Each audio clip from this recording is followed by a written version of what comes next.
Bom, pessoal, boa noite para todo mundo. Vamos seguindo, então. A gente, aos poucos, vamos encaminhando, né, para o final do curso. Finalmente. Então, em máquinas e motores, ontem, a gente começou a ver conceitos básicos, né? A ideia não é a gente ser especialista em motores a combustão. Então, a gente viu lá conceitos, parte histórica, partes e motor 4 tempos. E paramos aqui na página 66, ciclo diesel 2 tempos, tá? Então, aqui, qual é o princípio? Então, no motor de 2 tempos, a admissão e o escape ocorrem ao mesmo tempo. Então, ontem a gente viu, né? Tem admissão, compressão, né? Explosão e escape no 4 tempos. Aqui, admissão e escape ocorrem na primeira fase ao mesmo tempo. Ok? Então, e ao mesmo tempo, né, compressão e expansão no segundo caso. Então, a parede do cilindro de um motor de 2 tempos contém uma fileira de janelas de admissão de ar. Tá? No primeiro tempo, o pistão está em seu movimento descendente, descendo, e descobre as janelas de admissão, dando entrada ao ar que está sendo empurrado por um soprador. Então, o ar que entra expulsa os gases queimados, porque a admissão do combustível e escape ao mesmo tempo, que sairão através da passagem aberta pelas válvulas de escape. O fluxo de ar em direção às válvulas de escape causa um efeito de limpeza, deixando o cilindro cheio de ar limpo. Por isso, é muitas vezes esse processo chamado de lavagem. Então, no segundo tempo, ó, o pistão está em seu movimento ascendente, sobe, cobre as janelas de admissão e ao mesmo tempo em que as válvulas de escape fecham. Tá? Então, o ar limpo admitido é submetido à compressão. Então, resumindo aqui, né? No motor de 2 tempos, conforme a forma construtiva ali da camisa, né? Aqui na injeção do combustível, né? Então, no primeiro tempo ocorre a admissão do combustível e escape ao mesmo tempo. E no segundo tempo, a compressão, ok? E expansão, tá? Então, aqui só para vocês terem essa noção. Um pouco antes de o pistão alcançar sua posição mais alta, uma certa quantidade de óleo diesel é atomizada na câmara de combustível pela unidade injetora de combustível. Aí o intenso calor, causado pela alta compressão do ar, inflama imediatamente o combustível atomizado pelo cilindro. Claro, como acredito que não estou falando nenhuma novidade para vocês, o óleo diesel é o que tem maior octanagem, né? Então ele não precisa de vela para ignição.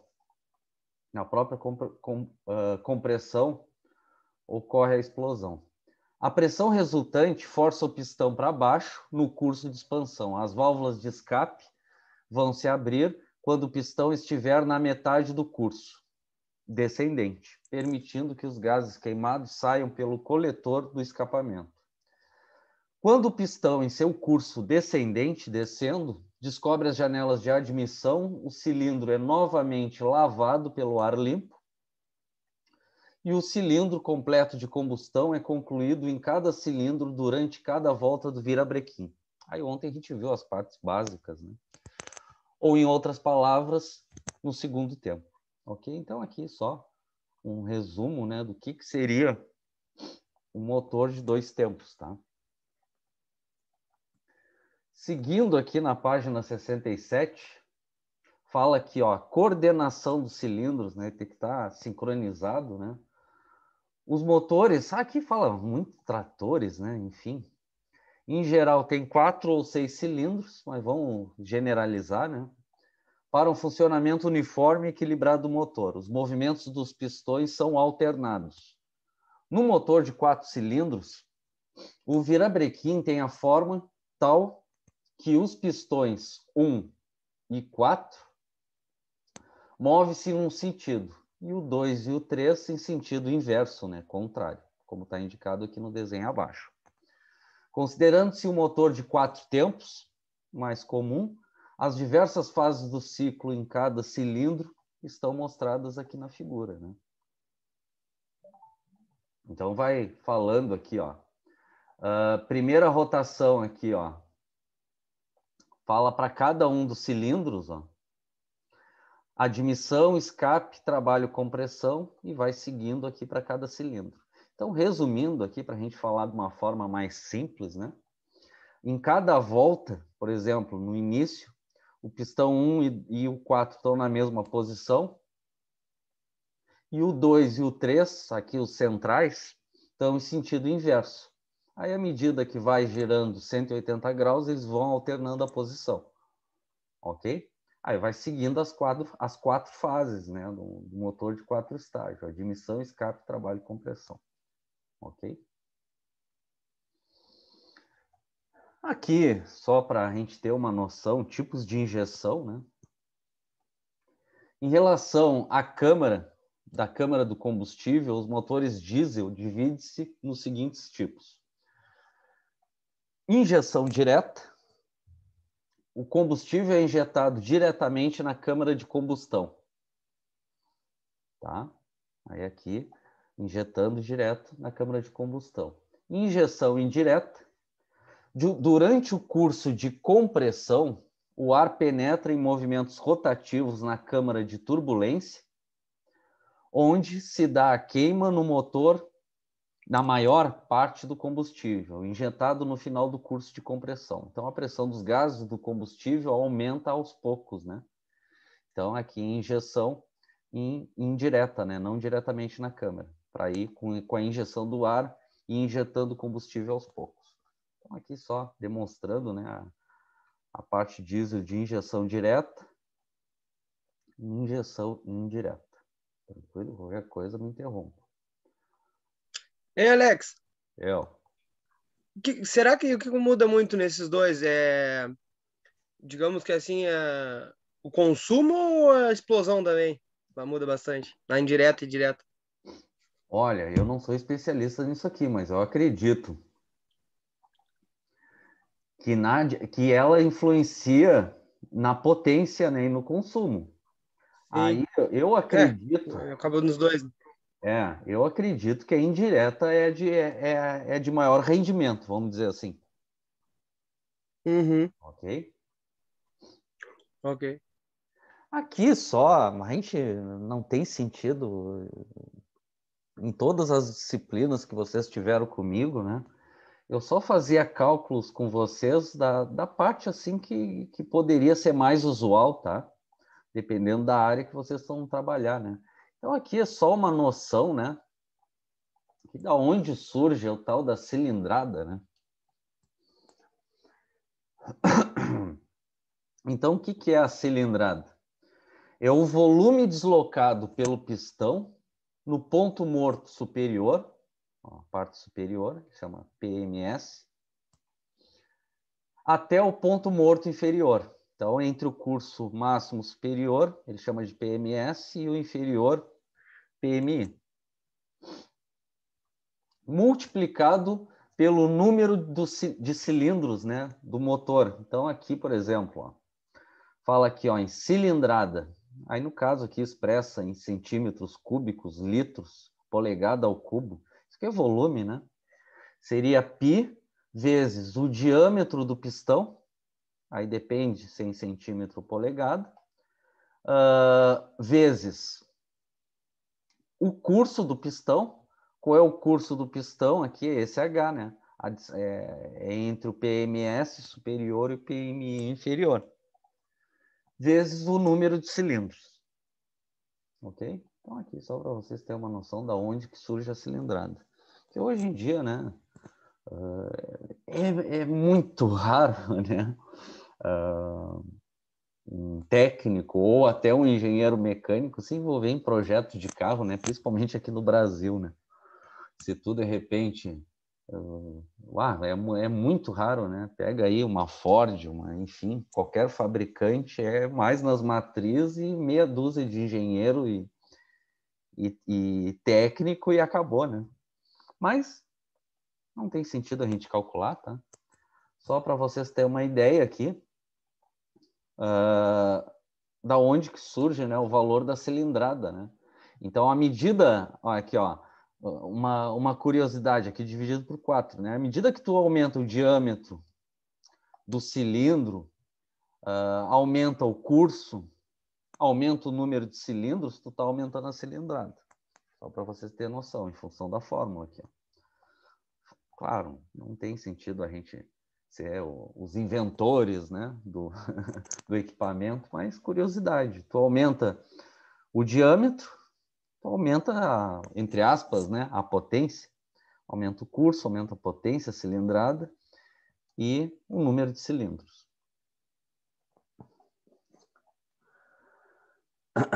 Relação de compressão. Tá? A câmara de combustão é um espaço livre depois da cabeça do pistão, quando este atinge o PMS. Lembrando que o PMS é o curso máximo superior, PMI é o inferior. A compressão do ar contido no cilindro é feita pelo pistão durante o curso até a descida PMI ao subida, né, PMS, no tempo da compressão. Então, do inferior ao superior. O volume inicial ocupado pelo ar é somente o da câmara de combustão.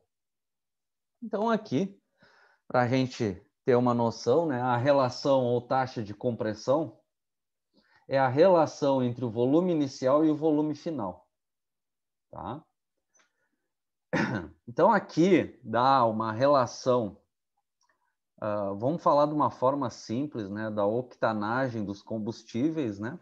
Claro que o que tem menos octanagem é a gasolina, que a gente sabe, aqui dá livro, né? Relação de 6:1, 8:1, a maior é a do óleo diesel, né? 16:1, 18:1, mas em compensação é o mais poluente, né? E o etanol é o intermediário, né? O que a gente sabe, ele melhora um pouco a potência do motor, mas ele te aumenta o consumo também. Ok? Então aqui outra fórmula, não tem sentido a gente calcular isso aqui. Então, relação de compressão, que é da onde surgem esses valores aqui. Quando fala adimensional é porque não tem unidade, né? Não tem unidade nenhuma. É a cilindrada de um pistão, esse V maiúsculo, em centímetro cúbico, polegada ao cubo, litros, mais o volume da câmara de combustão. Aí, né? O volume aqui dessa câmara de combustão, que é um cilindro, né? Tu calcula a área do círculo vezes a altura do curso, te dá aqui o volume V. Então, a cilindrada mais o volume da câmara dividido pelo volume da câmara. Aí ele te dá aqui a taxa de compressão, né? Que está, vamos falar de uma forma mais simples, relacionada à octanagem. Tá? Claro que vai influenciar o tipo de combustível. Para que a queima do combustível ocorra dentro dos padrões técnicos do ciclo e a expansão dos gases produza a pressão e o trabalho desejado, é necessário que a massa do combustível injetado no motor seja misturado a uma quantidade de ar, né? Aí é o básico, né, da queima, né? Sem ar não ocorre a queima, então tem que ter injeção de ar também. Forma-se assim a mistura combustível-ar, cuja dosagem é feita pela injeção eletrônica ou pelo carburador. Tá? Então, quem faz a dosagem mistura combustível-ar? Aí o mais comum é a injeção eletrônica ou carros mais antigos, carburador. Ok? Então, aqui só está demonstrando o PMS quando está no curso superior o cilindro, o PMI no inferior, e aqui o volume, né, relacionado com o curso. Né? Tu pega o H, que é o curso, vezes a área do diâmetro, né, do círculo, para ele te dar esse volume V aqui. E a cilindrada a gente já tinha falado. Aqui, química não é o nosso propósito, tá? A gasolina é uma mistura de vários hidrocarbonetos que, na média típica, pode ser representada aqui pela fórmula química. Curiosidade, né? Com cada vez mais etanol. Assim, a estequiometria do combustível completa a gasolina é definida pela equação. Então, aqui, de novo, né? Curiosidade. Isso, assim, em todos os cursos que eu dou, né? Eu nunca cobro essa parte química, porque vocês nunca vão se envolver nisso, né? É o que eu sempre digo para vocês, o máximo que vocês vão se envolver em química, quais os elementos químicos do aço 1020, esse tipo de coisa. Tá? Seguindo o mesmo princípio, a combustão completa aqui do etanol segue a equação abaixo. Então, aqui, curiosidade, né? Desconsiderada a fração de água que caracteriza o hidratado. Curiosidade também. A equação química, fórmula química do etanol. Essas proporções estabelecem a quantidade mínima de ar para o fornecimento da quantidade de oxigênio requerida na queima completa dos combustíveis, considerando que o ar atmosférico possui, aqui, nosso ar que a gente respira, né? Curiosidade também, 21% de oxigênio e 79% de nitrogênio. Seguindo aqui a química, estou só passando aqui, porque não tem sentido para nós. Multiplicando as quantidades moleculares por seus respectivos números de massa, nota-se que as proporções estequiométricas da mistura combustível-ar para gasolina e álcool, né? Aqui embaixo. Então, lembrando, né? Qual o equipamento no motor a combustão que faz ali a injeção, a mistura, né? Combustível-ar, a injeção eletrônica, o carburador. Tá? Então, aqui a equação química da gasolina, aí a mistura combustível-ar. Tá? Aí aqui, curiosidade, proporção estequiométrica. Mas não tem sentido nenhum isso aqui para nós. Tá? O que significa, por exemplo, esse 15? Esse valor significa que são necessários 15 unidades de massa de ar para cada unidade de massa de gasolina. Tá? Então, aqui só curiosidade, né? Quando pega aí um motor que está só com gasolina, quando a injeção eletrônica faz a mistura combustível-ar, aqui é livro, né? Ele está dizendo que é uma proporção de 15:1, 15 unidades de ar para uma de gasolina. Ok? Então, aqui, ó, 15:1, um exemplo aqui para gasolina. Tá claro o que significa o 15 aqui? Independente do volume, aí depende do tamanho do cilindro, né? 15 unidades de ar para uma de gasolina. Aí aqui, na página 73, ele comparando o do álcool. 9:1. Então, 9 unidades de ar para uma de etanol. Ok? É importante reiterar que estes cálculos são ideais, ou seja, consideram apenas as estequiometrias das massas de combustível e de ar para uma reação de combustível completa. Então, aqui, só para a gente ter uma noção, né, da mistura ar-combustível, por exemplo, feita pela injeção eletrônica, para gasolina, mais ou menos 15 unidades de ar para uma de gasolina, e do etanol, 9 de ar para uma de etanol.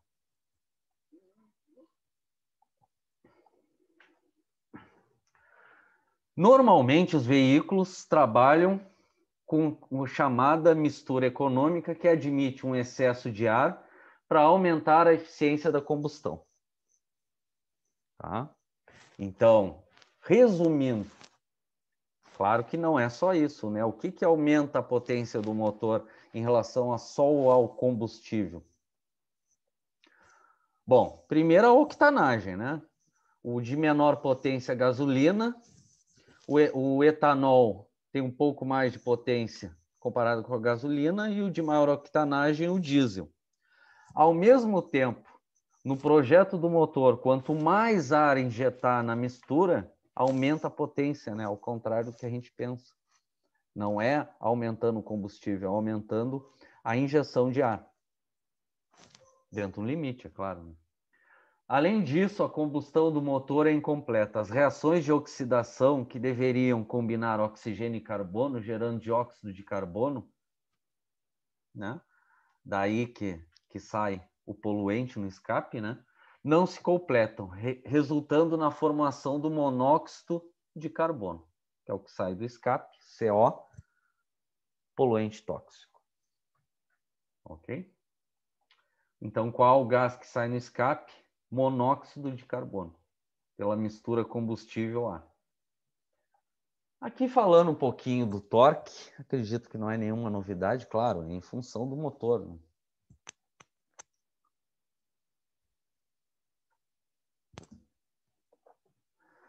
Torque é definido como produto da força atuante, pressão exercida sobre a área da cabeça do pistão, pela distância perpendicular do eixo à direção dessa mesma força.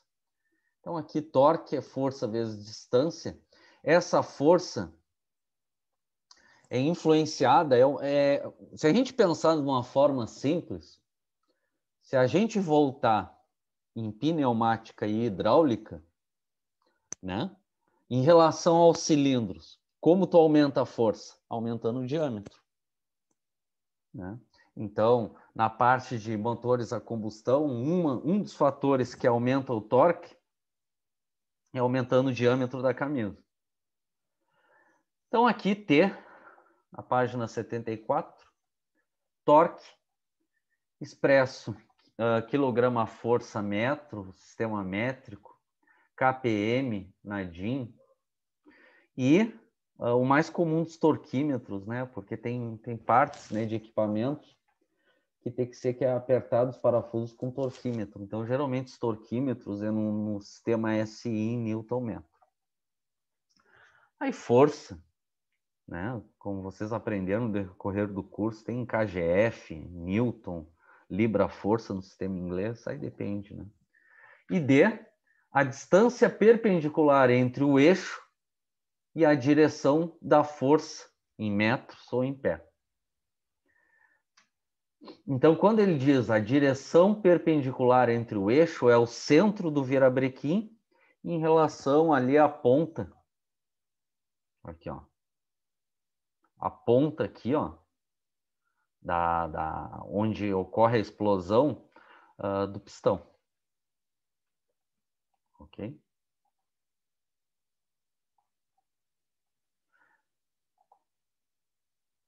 Então, seguindo aqui. O torque depende exclusivamente do tamanho e da quantidade dos pistões. Então, isso aqui eu já tinha adiantado, né? Quanto maior o diâmetro, aumenta o torque. E, claro, quanto mais pistões também. Da relação de compressão, influencia, que a gente comentou agora há pouco. Do tipo do combustível, informei também. Variando muito pouco com a rotação do motor. Mas isso aqui é o comum em transmissão mecânica, né? Rotação é sempre inversamente proporcional ao torque. Tu quer torque, tu quer força, tu tem que diminuir a rotação. Se tu aumentar a rotação, tu perde torque. Então, devido à perda de eficiência nas rotações mais altas e muito baixas. Então, aqui o que está falando, ó, perda de eficiência. Aumenta a rotação, tu perde torque. Diminui a rotação, aumenta o torque. Um motor de mais torque tem possibilidade de fazer o trator puxar maior carga, desde que o peso do mesmo propicie a aderência, né, suficiente do solo. Tá? Aqui, ó, só corrigindo, né, o D do torque, não é daqui de cima que eu tinha falado, é do centro aqui, da parte inferior da biela até o centro do virabrequim. Corrigindo aqui, tá? É daqui que vai sair o torque. A força Da onde que vai sair a força aqui que eles vão calcular? É pressão, que vai gerar a compressão do cilindro, vezes a área do círculo, né? Da camisa. Aí ele te dá a força. Força vezes essa distância aqui é o que te dá o torque do motor. Ok? Do centro aqui da parte inferior da biela até o centro do virabrequim. Ok?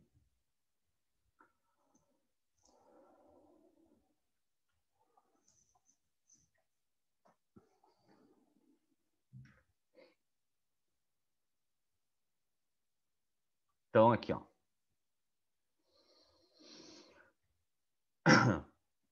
Em um projeto, formas de aumentar o torque, né? Entre aspas, a força do motor. Aumentar o diâmetro do virabrequim. Aumentar o diâmetro do cilindro. E aumentar a pressão de compressão, né? Logo vai aumentar essa distância e aumenta o torque também. Potência. A potência de um motor é definida como o trabalho realizado numa unidade de tempo. A potência é calculada pela seguinte fórmula. Então, potência aqui é torque, né?